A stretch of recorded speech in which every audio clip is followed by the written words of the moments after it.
பிறந்தநாள் இல்லை, ஆனால் அதோட ரொம்ப முக்கியமான நாள்.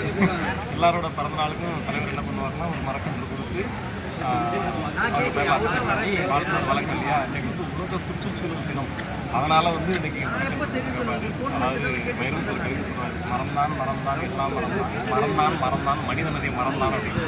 அதை மறக்காமல் எல்லாத்தையும் மறக்கன்று கொடுத்துருக்க ராயகுலமாரை வாழ்த்தி சுற்றுச்சூழல் தினத்தை முன்னிட்டு எல்லாரும் மறக்கிற நடுவு இந்த வீடியோவில் நானும் இவரை பற்றின ஒரு விஷயத்தை நான் கேள்விப்பட நான் சொன்னேன். என்னென்னா இவருடைய நினைவாற்றல் இருக்குல்ல, இது வந்து மிகப்பெரிய ஒரு ஆச்சரியமான விஷயம்.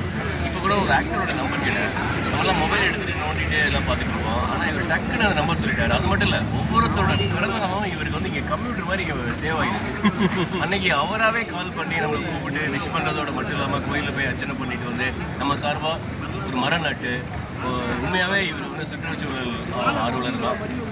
வருங்காலத்தில் இவருக்கு ஒரு பத்மஸ்ரீ கூட கிடைக்கிறதுக்கு வாய்ப்பு இருக்குது. என்னுடைய வாழ்த்துக்கள், மனமார்ந்த வாழ்த்துக்கள். இதை கிண்டல் பண்ணலை நிச்சயமாக. ஏன்னா இந்த எப்போவுமே ஒரு ஒரு ஒரு அடி எடுத்து வச்சா தான் நம்ம வந்து ஒரு இலக்கு அடைய முடியும். இப்போ டெய்லி ஒரு அடி எடுத்து வச்சுட்டு இருக்கிறாரு.